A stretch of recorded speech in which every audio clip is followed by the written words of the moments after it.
conhecer-te mais, viver em santidade, intimidade contigo. Sempre quero estar, tua glória contemplar por toda eternidade. Tudo que eu quero é te adorar, tudo que eu quero é te adorar. Venho aos teus pés para entregar meu coração. Tudo que eu quero é te agradar, tudo que eu quero é te agradar. Pra sempre cantarei o teu amor, amor que me resgatou, que me limpou, que me dá vida eterna. Teu sangue abre um caminho que nunca se fechará. Tenho liberdade.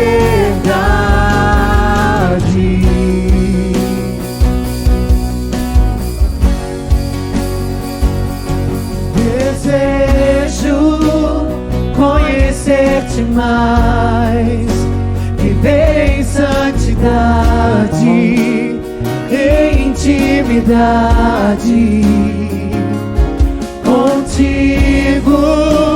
Sempre quero estar, tua glória contemplar por toda eternidade. Tudo que eu quero é te adorar, tudo que eu quero é te adorar. Venho aos teus pés para entregar meu coração.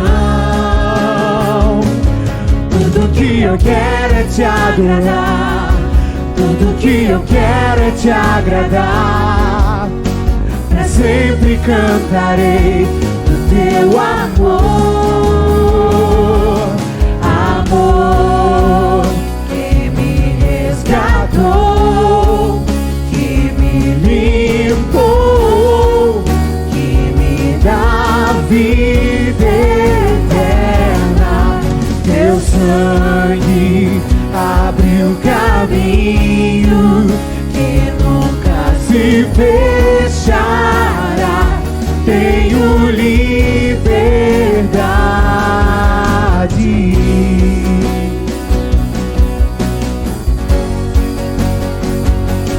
Tudo que eu quero é te adorar, tudo que eu quero é te adorar. Venho aos teus pés para entregar meu coração. Tudo que eu quero é te agradar, tudo que eu quero é te agradar. Pra sempre cantarei do teu amor. Tudo que eu quero é te adorar, tudo que eu quero é te adorar. Venho aos teus pés para entregar meu coração. Tudo que eu quero é te agradar, tudo que eu quero é te agradar. Pra sempre cantarei do teu amor, amor que me resgatou, que me limpou, que me dá vida eterna. Teu sangue abre um caminho que nunca se fechará. Tenho liberdade.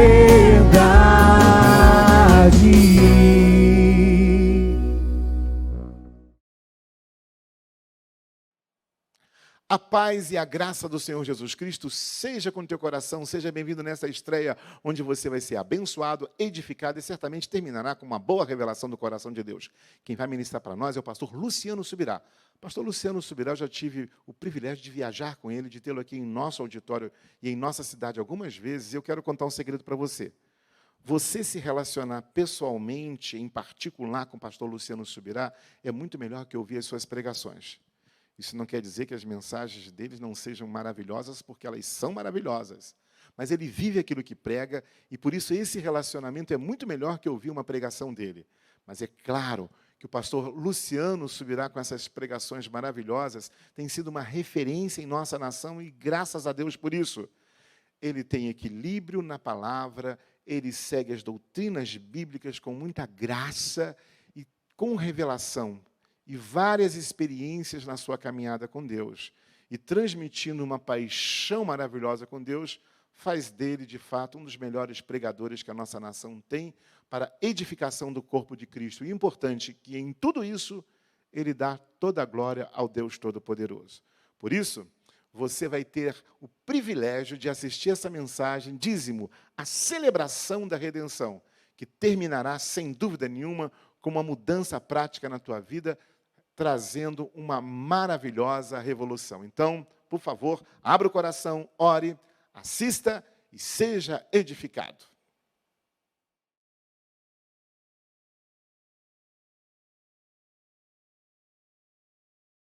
Graça e paz a todos. Amém.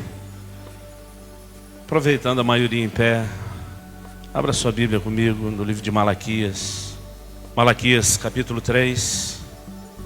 Nós vamos ler a partir do versículo 6.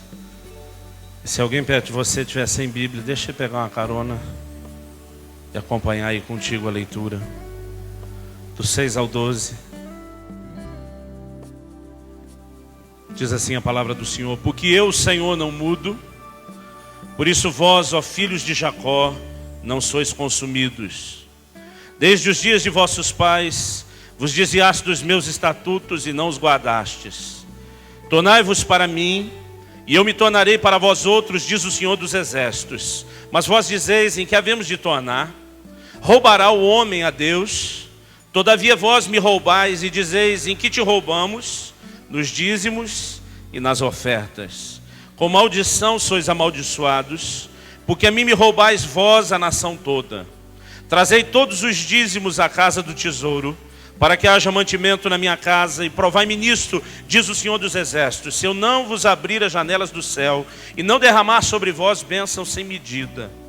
Por vossa causa repreenderei o devorador, para que não vos consuma o fruto da terra, e a vossa vide no campo não será estéril, diz o Senhor dos Exércitos. E todas as nações vos chamarão felizes, porque vós sereis uma terra deleitosa, diz o Senhor dos Exércitos. Você pode repetir comigo o versículo 12? Diga comigo: todas as nações nos chamarão felizes, porque nós seremos uma terra deleitosa, diz o Senhor dos Exércitos. Amém. Você pode tomar o seu assento. Queridos, é um prazer estar com vocês nessa noite, poder servi-los da mesa do Senhor. Eu quero compartilhar com vocês nessa noite é o que Deus tem falado conosco e nos ensinado a respeito do dízimo. Eu tenho recebido um encargo de Deus, de por onde tenho passado nas nossas viagens em várias igrejas de diferentes cidades, estados.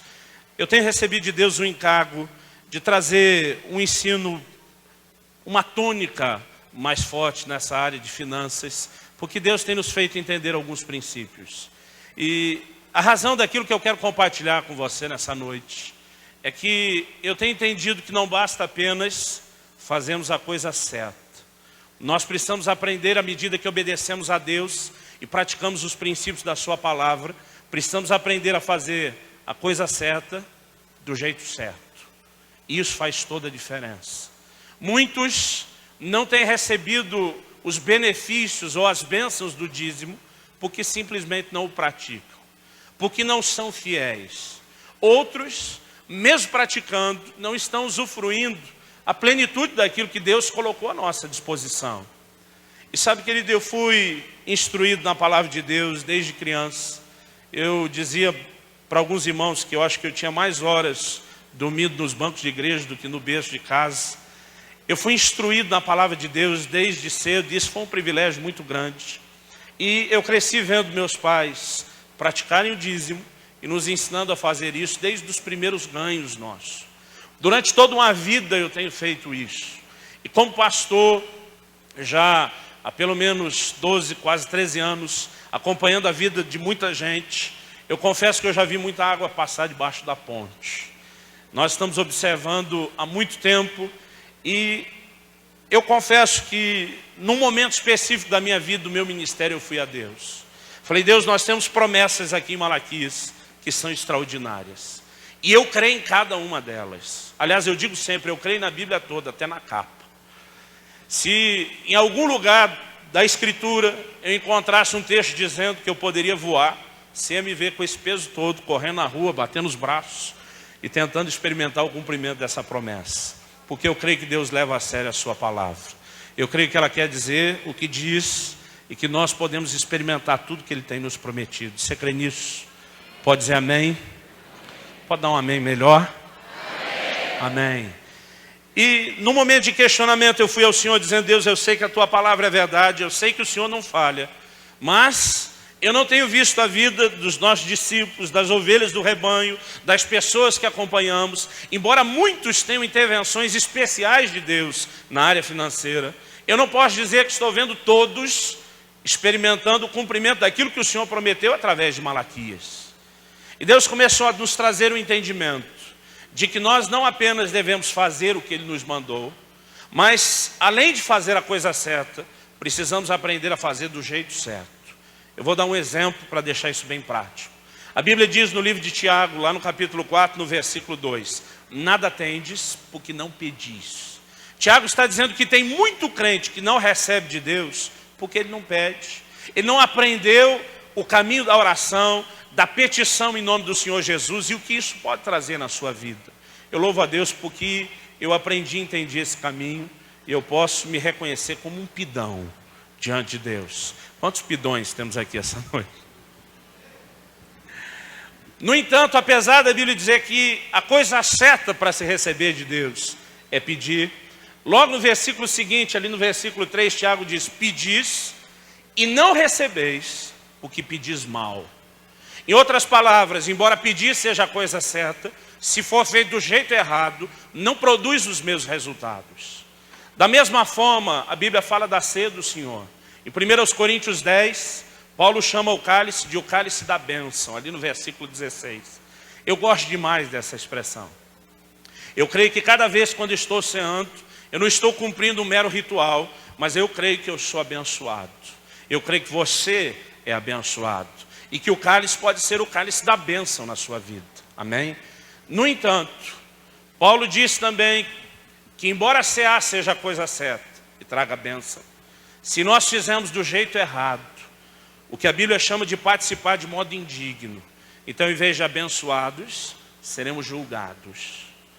E Deus começou a ministrar algo importante ao meu coração. Uma responsabilidade de dizer ao corpo de Cristo que nós não só devemos dizimar e ofertar. Embora isso seja a coisa certa que Deus nos pediu, nós precisamos também fazer do jeito certo. Há ofertas, queridos, das quais Deus não se agrada. Há ofertas que Deus não recebe, Caim que o diga, Ananias e Safira que o digam. Nós precisamos entender que não apenas devemos obedecer, mas que se compreendemos o que Deus colocou por trás disso tudo, se o nosso coração se alinhar perfeitamente, não só com os motivos, mas com a visão correta que Deus tem, provavelmente, mesmo você que já tem sido fiel nos dízimos, ao fazer isso do jeito certo, você vai experimentar uma dimensão maior de resposta e do cumprimento dessas promessas de bênçãos. Quantos querem ser abençoados? Eu vou dar mais uma chance para você, querido. Talvez você não teve a resposta rápida do braço, então você já vai planejar agora, né? Quantos querem ser abençoados? Amém. Se você é daqueles que acha que não precisa, vou pedir que você faça uma oração renunciando o seu direito de ser abençoado e transferindo para mim. Porque se possível eu quero a minha e a sua parte. Queridos, nós precisamos receber mais de Deus. E precisamos entender como funcionam os princípios da palavra. Deus chamou a minha atenção nesse texto depois de vários anos, considerando muito esse assunto de contribuição. E um dia, meditando esse texto, o Espírito Santo pareceu me perguntar no meu íntimo, do que na verdade se trata esse discurso? Qual é a essência dessa exortação? Qual é essa discussão que Deus está promovendo, se nós fôssemos trazer isso para o campo legal, para o terreno jurídico, por assim dizer? E Deus começou a me chamar a atenção para algo importante. Eu sei, querido, que muitos de nós precisamos de mais fundamentos na nossa vida para entender e praticar o dízimo. A igreja do Senhor ainda se encontra dividida. Você ainda encontra aquele tipo de gente que diz isso não é para os dias do Novo Testamento. Mas o Senhor Jesus, quando foi indagado sobre se era lícito as pessoas pagarem o tributo a César, ele diz lá em Mateus 23, 23, dai a César o que é de César. E ele reconhece que César, na figura ali do líder do Império Romano, tinha direito ao tributo, que era uma fatia do orçamento de cada um. E ele diz também, e dai a Deus o que é de Deus. Ele não só diz para aqueles espertinhos que eles não iam escapar de César, como ele também reconhece que Deus era dono de uma fatia do orçamento proporcional ao ganho deles. Jesus sempre confrontou os fariseus em tudo. Mesmo quando eles estavam fazendo coisas certas, Jesus denunciava a forma errada como eles faziam isso. Oravam para se aparecer, jejuavam de maneira que, contristados, todo mundo visse a condição deles. A Bíblia diz que davam esmolas para serem vistos pelos homens. Embora estivessem fazendo coisas certas, eles faziam do jeito errado. Jesus não os poupou em momento nenhum. Agora, em todo o ministério de Jesus, a única conversa que Jesus tem com os fariseus, em que ele fala de algo que eles estão fazendo e não confronta, só pede que eles acrescentem algo mais, é quando Jesus conversa sobre o dízimo. Ele diz, vocês dão o dízimo do endro, da hortelã, do cominho. Eles eram daquele tipo de legalista que diz, até a hortinha de casa tem que ser dizimada. E Jesus diz, isso vocês deviam fazer, sem se esquecer da justiça, da misericórdia, e ele começa a mencionar outros valores. Querido, eu estou convicto de que o dízimo não só atravessa as páginas do Velho Testamento para o Novo, mas ele é muito mais do que o que normalmente nós achamos que é. Eu não sei há quanto tempo você está servindo a Deus, mas eu já vi muitas ênfases diferentes na igreja ao longo dos anos. Eu me lembro da época em que o pregador tinha uma vergonha terrível de tocar no assunto de dinheiro ou contribuição.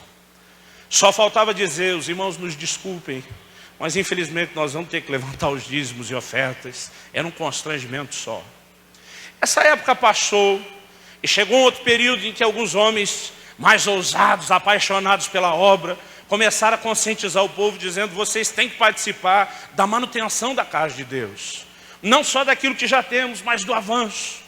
E eu me lembro de alguns apelos comoventes que traziam um certo peso sobre a gente.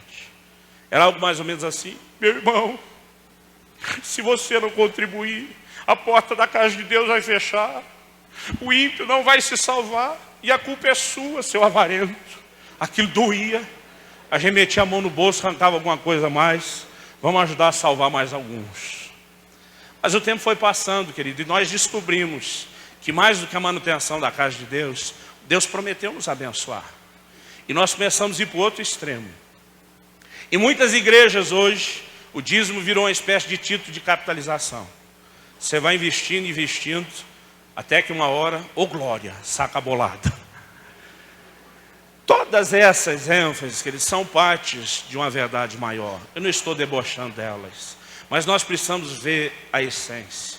E nessa noite eu quero compartilhar algo importante com você.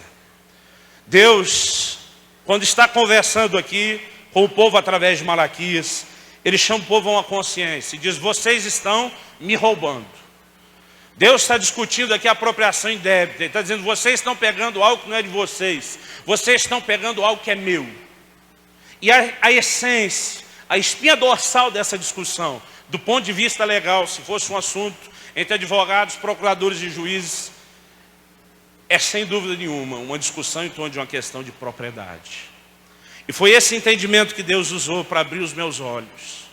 E vem entrelaçado com a visão dos dízimos e ofertas um princípio maior, que na verdade é uma das espinhas dorsais da revelação bíblica, que é o princípio da redenção. Diga comigo, redenção. Eu não sei o que vem à sua cabeça quando nós falamos de redenção, mas essa noite, querido, eu quero mostrar que o dízimo é um ato de celebração da redenção. Eu cresci dentro da igreja, como eu disse, e sempre que eu ouvia a ideia de redenção, o que me vinha à cabeça, a imagem, o quadro mental que pintava dentro de mim era perdão de pecados, escapar da condenação eterna, ir para a salvação, para o céu que Deus tem. E eu nunca consegui absorver a mensagem bíblica na sua profundidade, a não ser muito tempo depois. Que redenção, na verdade, não é apenas perdão de pecados, não é apenas salvação, mas a palavra redenção, que é sinônimo de remissão, significa também resgate. Ela fala do resgate de uma propriedade. E o nosso problema, muitas vezes, ao não entender bem o que a Bíblia está dizendo, é que nós estamos bem fora do contexto. Não só do contexto histórico, mas do contexto cultural. Quando nós estamos dentro de um contexto, o mesmo contexto cultural, por exemplo, a comunicação ela é mais rápida, é direta. Se eu falo aqui para você a palavra feijoada, preciso explicar alguma coisa a mais? Alguns fizeram até cara de fome. Eu não sei você, querido, mas eu gosto desse exemplo. Quando eu falo de feijoada, para mim não é só uma palavra, eu não estou só ouvindo algo. Eu tenho uma visão, aleluia. Eu vejo aquela caldeirada, daquele feijão preto, com aqueles pedaços do porco que a gente não comeria se não fosse na feijoada. Eu consigo ver aquele vinagretezinho num canto, a couvezinha refogada com bacon, aleluia. Aquela farofinha, glória a Deus, a laranjinha te esperando. Para mim não é só o áudio e o vídeo, mas eu ouço, querido, o croque do torresmo. Essa doeu até em mim. Quando a gente fala de feijoada entre nós, não precisa explicar nada. Falou, nós já estamos viajando, não é verdade? Outro dia nós recebemos um missionário de Gana, na África, um amigo lá do pastor Harold, pastor Ebenezer. E quando ele esteve conosco, ele disse, eu gostaria de comer um prato típico brasileiro. Eu falei, então nós vamos te fazer uma feijoada. Ele olhou para mim e disse, o que é isso? Eu falei, é melhor você experimentar primeiro. Ele falou, não, mas como é? Eu falei, a comida é boa. Ele me olhou com um cara desconfiado e disse, me advertiram a não confiar em você. Eu falei, querido, é um prato à base de feijão. Ele falou, só feijão? Eu falei, não, também tem carne. Ele olhou para mim e disse, que carne? Eu falei, é melhor você provar primeiro. Que carne? Eu falei, de porco. Ele torceu o nariz e disse, que parte do porco? Eu falei, meu irmão, é melhor você experimentar primeiro. Mas quando eu falei a parte do porco, depois de muita insistência, ele nem provar ele quis. E até hoje ele não sabe a bênção que ele perdeu. Mas eu já descobri, querido, que conversar de feijoada com um brasileiro é uma coisa. Com alguém que não conhece nossos costumes é outra. Para o brasileiro nós não precisamos explicar nada. Feijoada, assim como o churrasco, já é patrimônio nacional. Não dá para dizer mais que é coisa ou só de carioca um, de gaúcho a outro, é de todo brasileiro. No entanto, nós muitas vezes ficamos à mercê da revelação bíblica, porque vemos os judeus entre eles falando de feijoada entre si, e nós somos aqueles que caíram de paraquedas na história e não conseguimos entender do que eles estão falando. Durante muito tempo, querido, eu não entendi redenção, porque redenção na verdade é o resgate de uma propriedade. E a Bíblia, quando fala de redenção, ela mostra que Jesus veio nos resgatar como propriedade de Deus. É muito importante nós entendermos a redenção. Porque se não entendemos a redenção, se não entendemos essa verdade, nós não conseguimos entender outras verdades que vêm entrelaçadas, que vêm juntas. Quando Deus criou o homem, Deus criou o homem na condição de seu filho. A genealogia de Lucas vai dizendo fulano era filho de Beltrano, que era filho de Cicrano, e assim vai, até que chega lá em Adão. E a Bíblia diz, e Adão, filho de Deus. Adão foi criado na condição de filho, mas essa filiação foi perdida com o pecado. Quando Jesus é enviado à terra, a mensagem bíblica é clara. Deus enviou seu Filho unigênito, seu Filho único. Deus não reconhece mais ninguém como filho. O dano do pecado foi esse, roubar a nossa relação com Deus, o depósito da natureza de Deus no coração do homem. E ao nos afastarmos dele, nós deixamos de pertencer a ele. Mas quando Jesus veio fazer algo por nós, ele não veio apenas perdoar pecados, ele veio nos comprar de volta para Deus. Em Apocalipse 5, 9 e 10, a Bíblia diz: e cantavam um cântico novo, dizendo: digno é o Cordeiro de abrir o livro e os seus selos, porque foste morto, e com seu sangue compraste para Deus homens de toda raça, tribo, língua, povo e nação. Diga comigo: o sangue de Jesus me comprou. Fala para alguém ao seu lado: o sangue de Jesus te comprou. Queridos, nós precisamos entender o resgate da propriedade, porque a nossa mentalidade muitas vezes ela está sendo deturpada, ela está sofrendo a falta de um entendimento maior. Quando você entende o que é redenção, você entende o que Jesus veio fazer. A redenção era parte não só de mandamentos, no sentido da lei espiritual, mas da lei que regia a vida social do povo. Quando você lê a história do livro de Ruth, é uma história de redenção. Como Boaz é um instrumento usado para a redenção das terras, da propriedade de Noemi. Quando ele se casa com Ruth, ele exerce o seu papel de resgatador ou de redentor. Eu quero que você me acompanhe depressa. Nós vamos fazer isso bem depressa. Em Levítico 25, no versículo 25. Nós temos ali uma ilustração do que é redenção. Querida, a Bíblia tem um princípio muito claro, que toda dívida deve ser paga. Você pode dizer amém? Se esse amém não for maior, eu vou suspeitar que há caloteiros no nosso meio. Então eu vou te dar uma nova chance. Toda dívida deve ser paga, amém? Foi mais confortável agora. Quando a pessoa não podia pagar uma dívida com dinheiro, lhe faltava liquidez, ela tinha que desfazer dos seus bens, de propriedade. E muitas vezes ela era entregue como escrava, mas a dívida tinha que ser honrada. E o que nós vemos aqui em Levítico 25, eu vou passar um texto só que resume isso. Diz assim: se o teu irmão empobrecer e vender alguma parte das suas possessões, então virá o seu resgatador, o seu parente, e resgatará o que o seu irmão vendeu. O que é resgatar? Essa ideia de resgate nós ainda temos um pouco na nossa mente quando se fala de sequestro. Resgate é o pagamento para se reaver uma posse ou uma pessoa perdida ou roubada. E essa ideia que foi estabelecida por Deus desde a lei.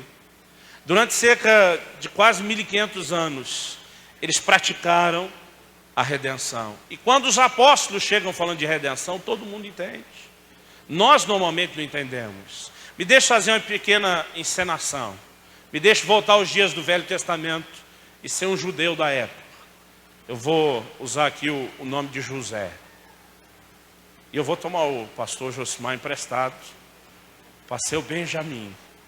Para os íntimos, Benja. Então, imagine aqui uma cena em que eu procuro o meu amigo Benja e chego para ele com a conversa, dizendo: Benja, estou sentindo que esse ano a colheita do trigo vai ser o que há. Como diz o povo do mundão aí fora, quem souber investir nisso vai lavar a égua de ganhar dinheiro. O negócio está bom. Ele me olharia com a cara desconfiado, de um judeu da época, e dizendo: por que você está me contando isso? Eu daria uma gaguejada e dizer: bom, eu entendo tudo de trigo. Eu tenho todo o know-how da coisa. Eu tenho as terras, eu tenho mão de obra, eu tenho tudo para plantar o trigo e ganhar dinheiro. Mas eu não tenho recursos. E você, Benja, é um homem a quem Deus tem abençoado tanto. Seus bolsos, seus cofres, né, estão cheios da provisão de Deus. Então eu estou lhe propondo uma sociedade. Eu entro com o know-how, com a administração de tudo, com a terra, com os empregados, e você entra com a grana, com o cascalho. Quando nós colhemos e ganhamos todo o dinheiro, nós dividimos os lucros. Mas de repente ele olharia para mim com aquela cara desconfiada de um bom judeu da época e dizia: eu não cheguei onde cheguei correndo riscos. Ele dizia, não me interessa 50% dos seus ganhos, porque também poderia ser 50% do prejuízo. E de repente ele me diria, eu me contento com pouco, eu posso lhe emprestar o dinheiro, e porque eu vou abrir mão de trabalhar com o meu próprio capital e você vai ganhar com ele, nada mais justo de, entre amigos, eu te pedir uns 20% sobre o valor que eu vou lhe emprestar por esses meses. Eu precisando do dinheiro dizia, bom, é melhor que nada. Nós firmaríamos um acordo diante de testemunhas. E eu sairia plantar o trigo. Agora, ele me disse, eu não corro riscos, eu quero garantia. Chamei testemunhas de garantia. Vamos dizer que na hora que devia chover, não choveu. Na hora que não devia chover, choveu. Veio a geada. E de repente deu tudo errado. Tudo aquilo que eu achava e sentia do trigo, o tiro saiu pela culatra. Aconteceu ao inverso. Você acha que era só eu chegar para ele alguns meses depois e dizer, desculpa aí, Benja, foi mal. Ele ia me olhar e dizer, desculpa nada. Eu não corro riscos. Você correu riscos. Eu quero o que é meu. Por me faltar liquidez, eu teria que dar os meus bens. E na época não eram carros e casas, mas eram camelos, jumentas, bois. Não sendo suficiente, eu deveria dar as minhas terras. E não sendo suficiente, eu e minha família seríamos entregues como escravos. Esse era um princípio, querido, que era muito claro na lei. Agora, se eu fosse entregue como escravo, eu tinha algumas poucas chances de sair dessa escravidão. Tirando a morte, que não queremos considerar uma opção, uma das formas de sair da escravidão era o ano do jubileu, que acontecia a cada 50 anos. Mas vamos dizer que o último jubileu tinha acontecido há 2 anos atrás. Eu faria as contas, o próximo é daqui 48, eu tenho 32, não vai me interessar o próximo jubileu. Então, a única outra forma que eu tinha de sair daquela escravidão era se algum parente, que era quem tinha o direito de fazer isso, se levantasse como meu resgatador, meu redentor. Ele fosse até o Benja, ficou bonito, hein, José? Fosse até o Benja e dissesse assim, eu quero pagar a dívida dele. Agora, irmão, por que um parente faria isso? Só por misericórdia, a não ser que fosse a sogra. Mas, salvo essa exceção, só por misericórdia. Por quê? Eu, naquela condição de escravo do Benja, eu estaria sendo maltratado. Justamente pelo que aprontei com ele. Não interessava a pessoa pagar o preço que pagou no escravo, como eu e minha família, com a dívida tão grande. Se comprava escravos por muito menos. Então, a única forma de eu sair de onde eu estaria sendo maltratado, e eu posso dizer até justamente pelo dano que causei, era se um parente próximo decidisse de alguma forma livrar minha cara. Então, movido de misericórdia, não pelo valor que custaria o escravo, um parente próximo decidiria me comprar.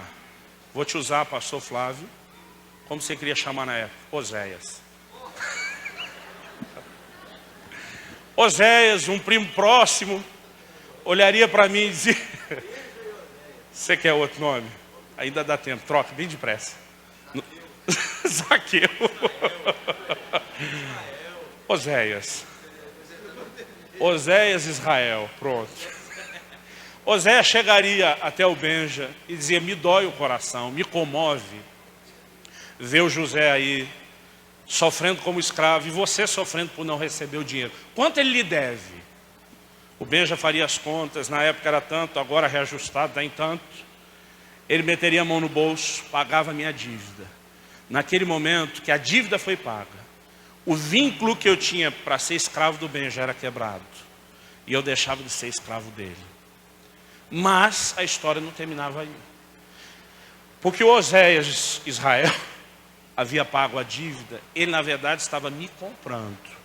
Então eu deixava de ser escravo do Benja e me tornava escravo do Oséias. Qual era o lucro disso? A diferença é que mudando de dono, mudava o tratamento. O credor trataria oprimindo. Um familiar que pagaria um dinheiro altíssimo, o faria por misericórdia. Não para tratar como escravo. Não para ser um tirano sobre ele. mas para usar de bondade.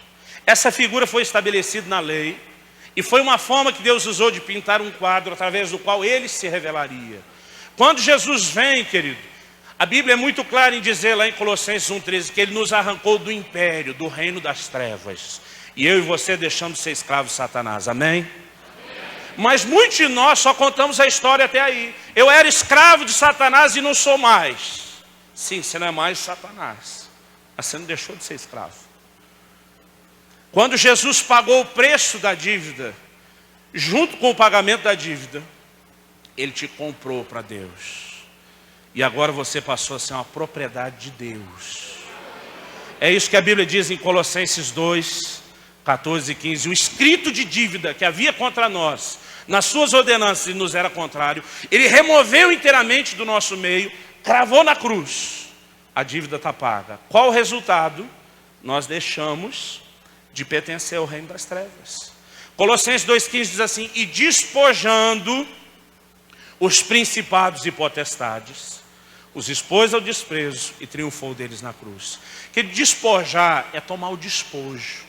Quando um exército vencia outro, eles iam tomar o despojo. O que era interessante, ele dizia: isso agora é propriedade nossa.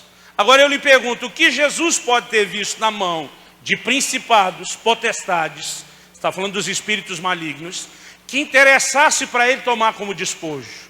O diabo não tinha nada de interessante, a não ser as nossas vidas, das quais ele tinha se assenhorado por causa do pecado. Então quando Jesus paga a dívida e diz: você não tem mais direito de ser dono, eu comprei, ele vai lá e nos tira das mãos de Satanás e diz: eles agora são propriedade de Deus.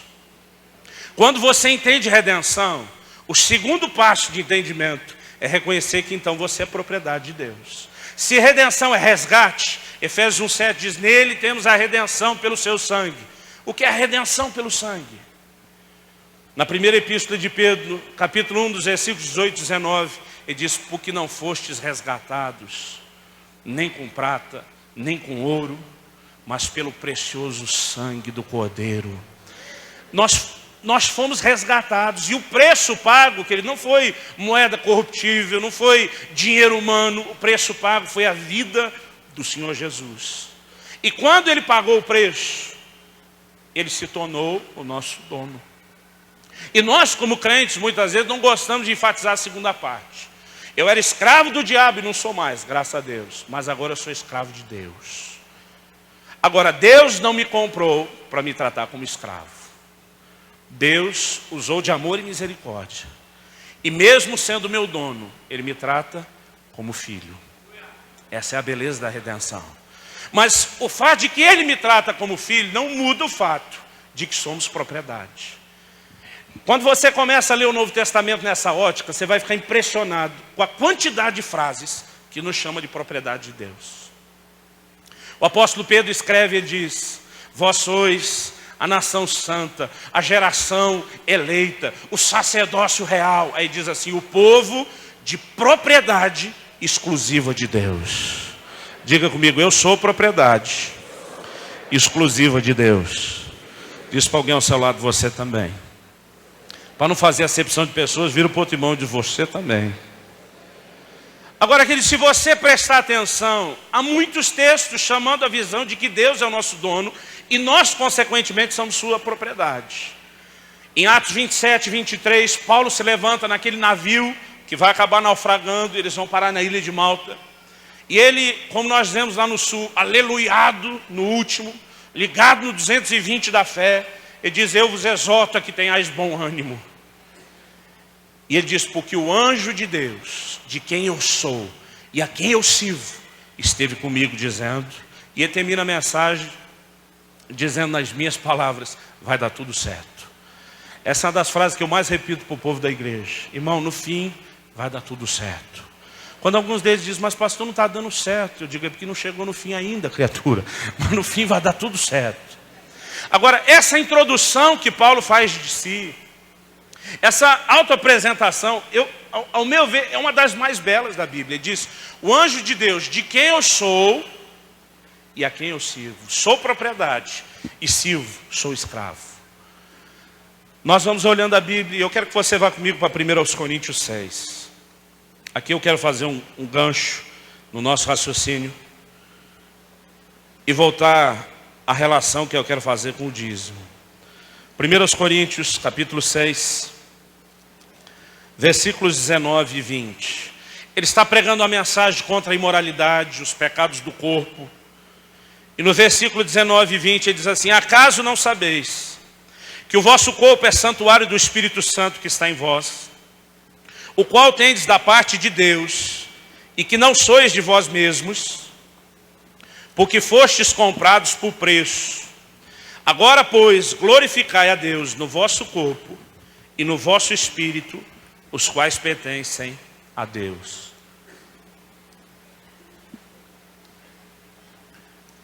O que esse texto nos revela? Ele diz no versículo 19 que o seu corpo, ele não é seu, é santuário do Espírito Santo. Depois ele diz assim: o qual você tem da parte de Deus. Deus te emprestou, Deus te confiou, mas não é seu. Ele volta a perguntar de uma forma bem redundante: e não sabeis que não sois de vós mesmos? Diga comigo: eu não sou de mim mesmo. Querido, a mensagem bíblica é essa: quer você goste, quer não, você não é dono nem do seu nariz. O Senhor, quando te comprou, Ele te colocou numa posição em que você se tornou propriedade dEle, e Ele se tornou seu dono. E o texto continua dizendo: porque fostes comprados por preço. Agora, pois, glorificai a Deus no vosso corpo, no vosso espírito, os quais pertencem a Deus. Nós temos que ir para um outro nível de entendimento, que é o que na vida cristã chamamos de mordomia. Mordomo é alguém que cuida não daquilo que é seu, mas daquilo que é de outro. Então, querido, a visão que Paulo apresenta de santidade e de santificação do corpo aqui, não é só algo dizendo: querido, se você insistir no pecado, você está dando brecha para o diabo e ele vai fazer uma devassa na sua vida. Não é só dizer o que Apocalipse sustenta lá, dizendo: de fora ficarão os adúlteros, dizendo: se você está pecando contra o seu corpo, o pecado da imoralidade, você vai perder o que Deus está te oferecendo. Ele trabalha um outro argumento. Ele diz: esse corpo não é seu, você só está cuidando de algo que não é seu, e porque não é seu, você não tem direito de fazer o que você quer. Você tem que zelar por ele, com o entendimento de que há um outro dono ao qual você vai prestar conta. Então ele diz que quando eu e você decidimos andar em santidade, nós estamos glorificando a Deus com o nosso corpo. E glorificar a Deus com o corpo, querido, não é só os aplausos ou a dança na hora da adoração e celebração, mas é principalmente uma vida de santidade. Há um culto do nosso corpo a Deus, há uma celebração, há uma glorificação que é dada a Ele, quando reconhecemos que não somos dono do corpo e que precisamos cuidar bem de algo que é de Deus e do qual nós vamos dar contas. Então ele diz: se você for um bom mordomo e zelar por esse corpo como propriedade de Deus, você vai estar glorificando aquele que te comprou. Então há uma celebração, querido, que é fruto de uma boa mordomia. Me permita agora fazer um gancho e te levar de volta para a questão do dízimo. Assim como precisamos ser mordomos do corpo que não é nosso, precisamos ser mordomos das finanças que não são nossas. Outro dia uma pessoa que eu estava evangelizando disse: espera aí, pastor, me diz uma coisa. Se eu virar crente e for para a sua igreja, é sério aquela conversa de que 10% de tudo que é meu, que eu ganho, vai ser de Deus ou de vocês, seja lá o que for?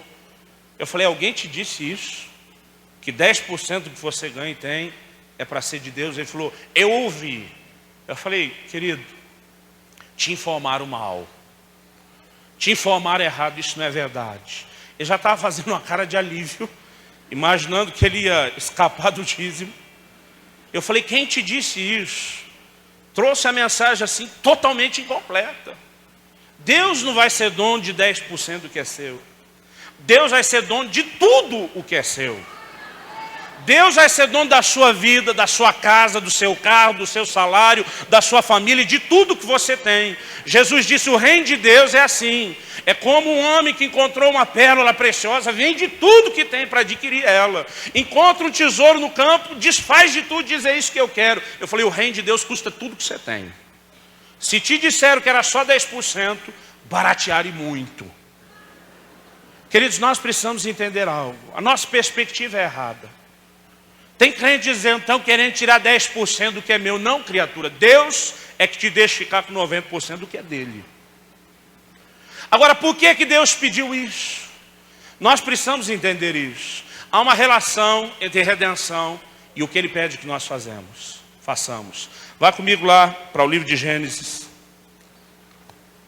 no capítulo 41. Eu quero contar uma história, bem depressa, que reflete essa figura de redenção de uma forma muito bela. Gênesis capítulo 41. Enquanto você localiza, você deve se lembrar da história de José. Foi vendido como escravo pelos seus irmãos, foi parar no Egito. Da escravidão, a sua condição piora um pouquinho, ele injustamente é preso. Mas da prisão, Deus o promove ao segundo homem em toda a terra do Egito, a governador de toda a terra do Egito. Porque para Deus, querido, não existem situações na sua vida que Ele não possa mudar. Amém? Mas o que leva José a essa posição? Faraó tem um sonho. As pessoas próximas a Faraó se lembram que José é alguém que Deus usa para interpretar sonhos e o chamam. E o Faraó conta, eu tive um sonho, eu vi 7 vacas gordas e depois eu vi 7 vacas magras que engoliam as gordas. E diz, eu vi 7 espigas boas e depois 7 espigas ruins, que engoliam as espigas boas. Então José olha para ele e diz, o Deus Altíssimo está te revelando algo. Virão 7 anos de prosperidade, figurados nas vacas boas, nas espigas boas. Mas depois desses 7 anos de prosperidade, virão 7 anos de fome, de escassez, prefigurados nas vacas e espigas ruins, que engoliram as vacas e espigas boas. Ele diz, Deus está te mostrando isso, para que você possa tirar proveito da situação.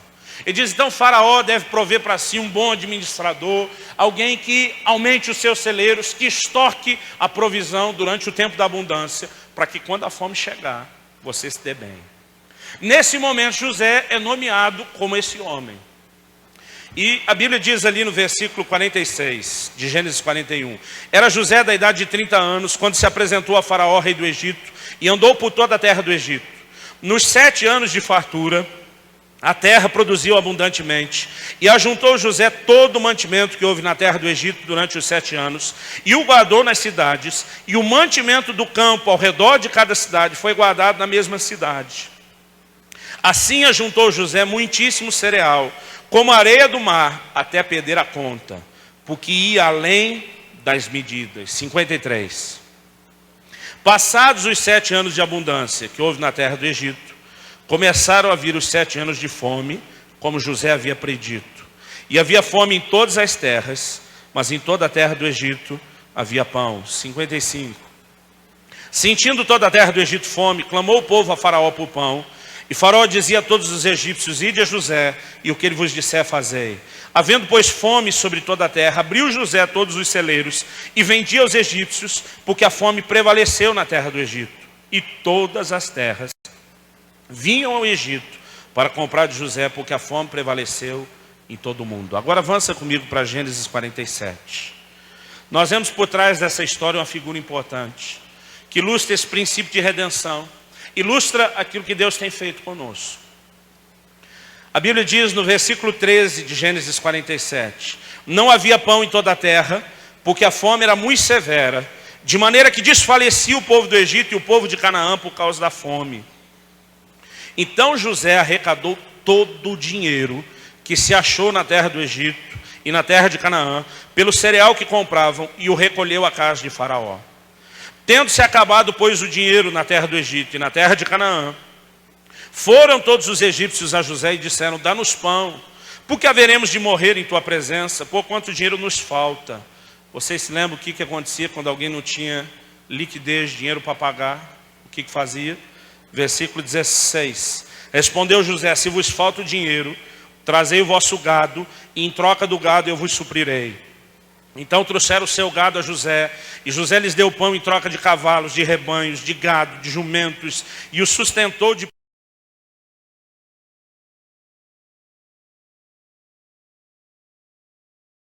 aquele ano em troca do gado.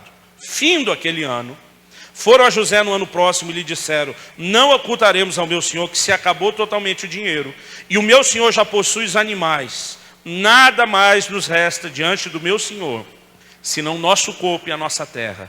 Porque haveremos de perecer diante dos teus olhos, tanto nós como nossa terra? Compra-nos a nós e a nossa terra a troco de pão, e nós e nossa terra seremos escravos de Faraó. Dá-nos semente para que vivamos e não morramos, e a terra não fique deserta. Que proposta era essa? Ele estava dizendo: nós vamos comprar o alimento, não temos mais com o que pagar.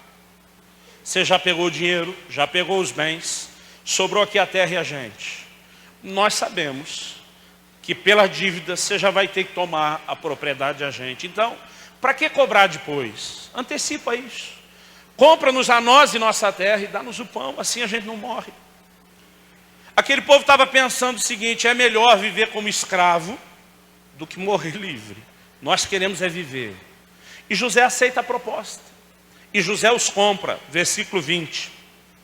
Assim comprou José toda a terra do Egito para Faraó, porque os egípcios venderam cada um seu campo, porquanto a fome era extrema sobre eles, e a terra passou a ser de Faraó. 21. Quanto ao povo, ele o escravizou de uma a outra extremidade da terra do Egito. Escravizar aqui, querido, não foi impor trabalho forçado, mas ele se tornou senhor, dono. Isso é uma figura clara do que é redenção e do que é alguém se tornar dono. Agora, José não está comprando esse povo para nem ele, nem Faraó agirem como tiranos sobre eles. O versículo 23 diz assim: então disse José ao povo: eis que hoje vos comprei a vós outros e a vossa terra para Faraó. Aí tem de semente, semeai a terra. Pensa comigo, qual é a lógica? Se Faraó é o dono da terra, se Faraó é o dono da semente, se Faraó é o dono do povo, que tem a mão de obra, de quem é a colheita? De Faraó. Agora, Faraó é obrigado a sustentar o povo, que são sua propriedade agora, a propriedade dele. Versículo 24. No entanto, é o que José faz: das colheitas dareis o quinto a Faraó, 20%. E 4 partes, 80%, serão vossas, para a semente do campo, para o vosso mantimento, e dos que estão em vossas casas, e para que comam as vossas crianças. Em vez de José dizer o que todo mundo espera, vocês vão trabalhar e tudo é de Faraó, ele disse só o seguinte: tragam 1/5. Traga 20% apenas. E o resto é para vocês, para os seus filhos. Quando eles ouvem aquilo, olha o versículo 25. Responderam eles: a vida nos tem dado, achemos mercê perante meu senhor e seremos escravos de Faraó. Eu brinco que na Bíblia, na linguagem de hoje do pastor Luciano Subirás, dizem assim: você é o cara. Eles olham para aquilo e não acreditam, diz: Faraó comprou tudo, é o dono de tudo. Agora das colheitas a gente só traz 1/5 para ele, e outras 4 partes são nossas. E José está lá: assim dá gosto de ser escravo. E eles ficam impressionados com aquilo. Você não vê ninguém se levantar e dizer: você é explorador, está tomando 20% do que é nosso. Porque eles entendem, José não está tomando 20% do que é deles. José salvou a vida deles, José os livrou da perdição. E ele diz: de tudo que é de Faraó, vocês fiquem, só traz 20. Por quê? Para vocês não esquecerem quem é o dono e o que ele fez por vocês. Isso para mim, querido, é um paralelo perfeito. Por que Deus nos pede 10% e não os 20% de Faraó? Eu e você somos esquecidinhos demais. Em toda a Bíblia Deus trabalhava com memoriais. Deus dizia que Ele queria que recordássemos o que Ele fez. E no Novo Testamento Jesus institui um ritual que é parte da nossa vida. Ele diz que nós deveríamos cear em memória dEle. Ele diz: eu vou pagar um alto preço pela sua vida, para o seu perdão, para a sua redenção, e eu não quero que você se esqueça. Você vai sempre se recordar aquilo que eu fiz. E quando Deus, querido, instituiu o princípio do dízimo, Ele está trabalhando com algo semelhante. Por que 10? O número 10 na Bíblia é um número ligado à redenção. O cordeiro da Páscoa tinha que ser escolhido no 10º dia. Você vê, mesmo quando 10 aparece ou como juízo ou como prova, Por exemplo, nos 10 mandamentos prova, nas 10 pragas juízo. Mesmo quando ele aparece com essa visão, que também é comum na Bíblia, é sempre por trás de uma figura de redenção, que é o que Deus realizou na Páscoa. Na Páscoa, Deus compra, através do sacrifício do Cordeiro, uma figura de Jesus. Deus tira toda uma nação que era escrava numa só noite. E diz, a partir de hoje vocês estão livres. E é uma figura tremenda por trás disso. Na Páscoa, Deus diz, apesar das primeiras 9 pragas terem atingido só os egípcios e vocês não, nessa última eu não vou proteger vocês por serem meu povo. Quem quiser escapar vai ter que realizar o que eu chamaria de um ato profético. Ele diz, o sangue vos será por sinal. Eles tinham que pegar o sangue do cordeiro e colocar nos umbrais das portas. O sangue de um animal, que ele não protege a vida de ninguém. Não era o sangue daquele cordeiro morto que protegeria. Deus diz, nessa noite, o anjo destruidor vai passar, o exterminador vai passar. E todo primogênito das casas que não tiver o sangue vai morrer, dos homens e dos animais. Mas aquele que colocar do sangue, Deus mostra que não é o sangue, mas a mensagem que ele traz. Diz, o sangue vos será por sinal. E Deus diz, quando o anjo destruidor passar e vir o sangue, Deus diz, eu mesmo vou afastá-lo. Porque sempre que a Bíblia trata com a ideia de redenção, que Deus é o dono e nós propriedade, Deus assume a briga. Deus compra a briga de defender a propriedade dele. Em toda a Bíblia, eu e você somos ordenados a repreender o diabo. Resista o diabo, ele fugirá de vós. Em meu nome, vocês expulsarão demônios.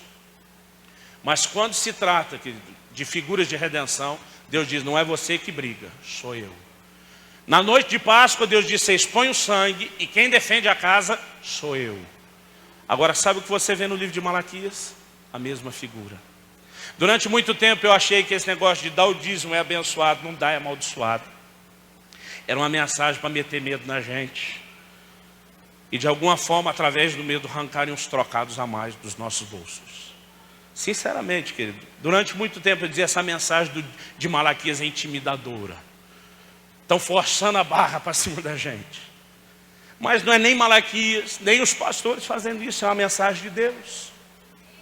Mas eu comecei a entender, querido, que Deus não está dizendo, se você não der o dízimo, eu vou mirar contra você. Ou se você der, eu vou ficar mais bem-humorado e te abençoar. Não é isso que está em questão. O que nós temos aqui em Malaquias também é uma figura de redenção. Deus está falando de propriedade e ele diz, eu repreenderei o devorador. Deus diz, não é você que faz, sou eu. Por quê? Porque o dízimo, querido, é um ato profético. O dízimo é uma forma de reconhecer quem é o nosso dono. O dízimo é uma forma de reconhecer a redenção e o resgate das nossas vidas. E aqueles 10% significa exatamente isso. Justamente uma das áreas mais difíceis de nós nos convertermos, que é o nosso bolso. Nós reconhecemos, Deus, você é o nosso dono. Você nos comprou e redenção é isso, você é o dono da sua propriedade. Então o dízimo não é entregar só 10% dizendo, Deus, você é o dono dos 10. Não, Deus é dono de tudo. Os 10 é o ato profético que você realiza, que reconhece Deus o dono e te dá o direito de redimir e administrar os outros 90. Agora, quando você faz isso, e é aqui que eu quero terminar. Quando você faz isso, algo acontece no reino espiritual. Quando você dá o dízimo e reconhece Deus, o dono não só dos 10, mas de tudo, você estabeleceu um perímetro de proteção em volta dos teus bens. Porque o diabo, que ele não se atreve a tocar no que é de Deus. Eu tenho conhecido muitas pessoas e ouvido delas pessoalmente. Gente que saiu do satanismo, da magia, da bruxaria, resgatados de todo buraco. Muitos deles me contam experiências dizendo, pastor, o princípio de conversão comigo se deu quando mesmo antes de conhecer a luz é verdade, eu percebi que havia diferença nos crentes. Uma pessoa me contou que a entidade que ela servia na Quimbanda pediu um despacho, uma obra feita num cemitério, e era um trabalho para fazer com as vísceras de um cadáver que eles chamam de fresco. Quando ele chega e pega a dica de qual túmulo violar, e ele vai tentar mexer naquele túmulo para tocar o corpo, A entidade que ele servia, essa pessoa me contou, apareceu materializado diante dele, disse: nesse você não pode tocar. Ele, perplexo, como um não cristão, perguntou: por quê? Ele disse: porque esse pertence ao homem lá de cima. Querido, se os seus restos mortais, a carcaça, o que sobrou de você, depois você deixou esse corpo e já está na glória, é algo que o diabo ainda teme tocar, porque pertence a Deus. O que não dizer hoje da sua casa, da sua família, dos seus bens, de tudo que acompanha a sua vida? Me ouça bem, se você é propriedade de Deus e se reconhece como tal, debaixo da redenção, o diabo vai ter sérios problemas para te tocar, porque Deus defende o que é dele. E quando pelo dízimo nós reconhecemos Deus como nosso dono, profeticamente nós estamos estabelecendo algo. Reconhecemos Deus como dono, Deus diz: agora é comigo, quem protege isso sou eu. Agora, sabe o que acontece quando eu e você não entregamos o dízimo? Nós não estamos roubando só os 10% que não entregamos. Nós estamos roubando os 100%, porque não reconhecemos Deus dono de nada. E o diabo, o cão está de longe, mirando sua vida, porque ele também não faz acepção de pessoas, ele quer destruir todo mundo. E ele olha e diz: ah, crente, Deus não é dono disso não, é você que é. Se fosse Deus eu não podia tocar, mas sendo só você o dono, e você já tendo pecado contra Deus, quem vai defender o que é teu? Assim como se eles não colocassem o sangue no umbral das portas, o exterminador entrava. Eu acredito, querido, que quando não dizimamos e deixamos de reconhecer Deus nosso dono, nós estamos expostos. Então há duas coisas que nós precisamos entender. Primeiro, a maldição não vem porque Deus está de birra com você, é porque você jogou fora a proteção que Ele te deu. Segundo, o dízimo não é uma forma de você aumentar o seu patrimônio. O dízimo é um exercício de fidelidade. Eu imagino muita oração, querido, chegando ao céu. O crente implorando, semanas de jejum, oração, campanha de fé. Senhor, eu quero um aumento. E Deus olhando diz: ô meu filho, tu já me rouba nos 1.000 que você ganha por mês. Como é que eu vou lhe confiar mais? Você só vai me roubar mais. Algo mudou no meu coração quando eu entendi isso. E é o meu desafio para você hoje. Se nós dizimamos com a mentalidade correta, nós vamos ver muito mais do cumprimento daquilo que Deus prometeu para nós na Bíblia. Você pode dizer amém? Amém. Eu quero que você fique em pé para nós orarmos. A primeira vez que o dízimo aparece na Bíblia, em Gênesis 14, é a primeira vez que pão e vinho também aparecem na Bíblia, nas mãos de Melquisedeque. E coincidentemente, eu ponho a coincidência entre aspas, é num gesto de redenção. Houve uma batalha de 4 reis contra 5, os 5 não resistiram os 4. E os 4, quando venceram, levaram Ló e tudo que ele tinha, junto com todos de Sodoma, como escravos. A notícia chega para Abraão e diz: levaram seu parente com tudo que ele tem. Abraão chama seus servos, 318, nascidos e treinados na sua casa, e diz: 5 reis não resistiram a esses 4. Mas eu creio que Deus pode nos dar vitória. Vocês estão comigo? Eles dizem: estamos contigo. Eles vão para cima dos 4 reis e Deus lhes dá uma vitória gloriosa. Eles voltam com todo o despojo de guerra. Pelas leis da guerra, Abraão agora é dono de tudo. Se o resgate fosse por dívida, Abraão tinha que pagar. Como foi por violência na espada, por violência ele resgatou. Quando ele vem com tudo, o rei de Sodoma chega para ele e diz: por favor, fica só com os bens, me dá o povo, me dá as pessoas, porque sem elas eu não sou rei de nada. Abraão olha para ele e diz: você quer só pessoa? Ele diz: eu protejo diante de Deus que eu não fico com nada do que é seu. Mas tem algo que não é seu, então eu não entrego. A Bíblia diz que ele toma o dízimo de tudo e entrega a Melquisedeque. E diz: isso não é seu, redenção tem que ter dízimo. Ele entrega para o sacerdote e diz: agora fica os outros 90. O sacerdote, por sua vez, traz pão e vinho, figuras de redenção que nós celebramos hoje. Irmão, eu ouso dizer que o dízimo tem o mesmo peso de celebração da redenção que a ceia do Senhor tem. Assim como por meio da ceia reconhecemos que Jesus nos comprou e somos propriedade dele, por meio do dízimo também fazemos isso. Nossa vida de santidade também é uma celebração da redenção. E quando nós começamos a caminhar nessa mentalidade, querido, as coisas são diferentes. Eu dizimei a vida inteira e sempre fui abençoado.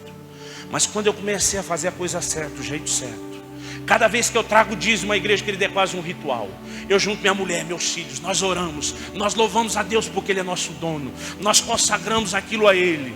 e reconhecemos diante do reino do Espírito que se Deus é nosso dono, o inimigo não nos toca. Não só temos estancado perdas, como Deus desatou uma medida de provisão nas nossas vidas que eu nunca vi antes. Eu creio que há muito mais, querido, por vir. Agora, se Deus nos abençoa sem o entendimento de redenção e de mordomia, nós vamos achar que somos donos. Se Ele te abençoa com a mentalidade certa, você vai administrar isso para Ele e para o reino. Querido, Deus quer te abençoar. Não com a mensagem egoísta que muitos estão pregando de prosperidade, que é só me dar. Deus não quer que você represe o que Ele vai te dar. Deus quer que você transborde, que você abençoe o necessitado. E para que você tenha não só para si, mas para os outros, você tem que receber mais. O que você está recebendo não está dando nem para você. Como é que você vai abençoar outro? Para que nós possamos suprir a casa de Deus. E eu creio no exército, querido, que Deus vai levantar, que vai colocar recursos no reino como nunca antes. Eu creio nisso. E eu decidi me alistar nesse exército. Eu tenho de Deus, eu não quero só pregar. Eu quero recursos, eu quero pôr dinheiro. Eu quero financiar a causa. Não só com a minha vida, mas com recursos. Quando nós entendemos o que Ele tem para nós e começamos a agir sobre isso, as coisas vão ser diferentes. Espírito Santo, precioso Espírito Santo, tudo aquilo que falamos e proclamamos aqui será só um discurso, só uma palestra. Se o Senhor não vivificar a palavra no íntimo de cada um dos meus irmãos e irmãs, mas eu clamo que o Senhor abra os seus olhos, que o Senhor traga entendimento espiritual, que o Senhor descortine uma visão de maturidade, que os leve não só a serem bons mordomos, mas a celebrarem a redenção de tal forma que não só o Senhor seja exaltado, mas que o inimigo não possa mais continuar nos roubando. Deus, eu oro nessa noite, que através do conceito de muitos aqui contigo, uma nova medida de provisão seja desatada na vida deles. Eu oro a Deus que nessa noite possamos não só retomar a disposição e a disciplina bíblica de dizimar, mas nós queremos fazer isso com um coração alegre. Nós queremos fazer isso celebrando a redenção. Nós queremos fazer isso te exaltando. E ao fazer a coisa certa do jeito certo, nós cremos que teremos uma medida de resultados muito maior. Pai, eu abençoo hoje a vida de cada um desses meus irmãos e irmãs. Eu te peço, ajuda-os. Nessa noite eu clamo que o sangue de Jesus nos purifique de todo pecado. Te pedimos perdão por estarmos roubando não só o dízimo, mas tudo ao deixarmos de te reconhecer como dono. Dono das nossas vidas, dono de tudo que temos. E nessa noite não queremos sair deste lugar debaixo de culpa, Senhor. Nós recebemos teu perdão e nós queremos recomeçar a partir de hoje. Nós queremos nos posicionar para sermos fiéis. Pai, eu oro por aqueles que têm sido fiéis nos dízimos, mas não vinham provando a plenitude da provisão que o Senhor prometeu. Eu oro por rompimento na vida deles, em nome de Jesus. E se você crê e concorda, por favor, diga amém. Eu preciso, querido, eu perdi o controle, eu passei um pouquinho do tempo. Eu preciso de 2 minutinhos para algo muito importante. Muitos de vocês estão me ouvindo hoje aqui. Talvez essa seja a sua primeira vez numa igreja cristã. Talvez você já tenha vindo várias vezes. Mas talvez você nunca entendeu o que Jesus veio de fato fazer. Porque nós o amamos, porque cantamos apaixonadamente para Ele, porque vivemos com Ele dessa forma, porque nós reconhecemos a redenção. E a boa notícia que eu preciso te dar nessa noite: a sua vida não precisa continuar como vinha sendo. O diabo recompensa mal aqueles que o servem, mas quando Deus se torna o nosso dono, Ele não se torna nosso dono para nos maltratar e para ser um tirano. Ele faz isso por misericórdia. Ele nos recebe e nos trata como filhos. Eu quero te dizer nessa noite que o que você precisa para a sua vida mudar não é apenas vir à igreja. Isso é muito importante. Não é apenas dizer, então entendi, vou dizimar para ser abençoado. Não. O que você precisa é mudar de dono. É reconhecer a redenção que Jesus te oferece. E dizer, eu aceito o resgate da minha vida.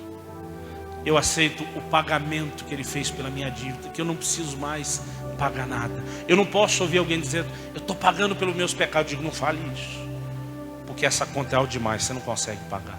Jesus pagou pelos seus pecados. E quando Ele pagou, Ele te comprou. Agora você só precisa reconhecer. E se você o reconhece, rende sua vida a Ele e o confessa não só como seu Salvador. A Bíblia diz como Senhor. Senhor é amo, é dono. A Bíblia diz, então você será salvo. E nessa noite você pode sair daqui com uma notícia melhor do que através do que praticamos com dízimos e ofertas somos abençoados materialmente. É que nós celebramos esse nosso novo dono e essa nossa nova vida com Ele. E você pode tomar a decisão hoje de entregar sua vida a Jesus. E eu quero te desafiar a isso, a entregar a sua vida ao Senhor Jesus.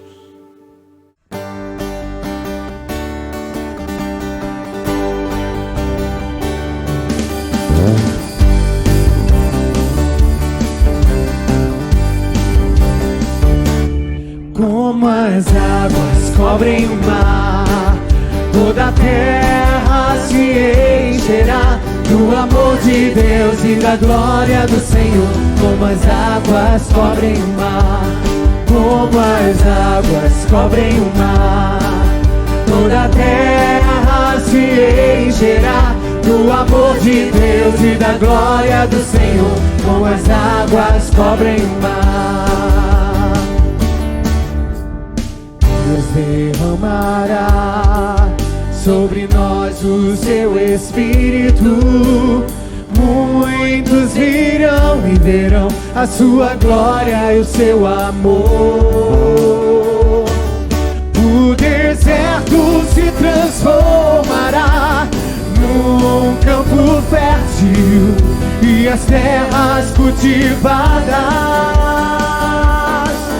darão as melhores colheitas.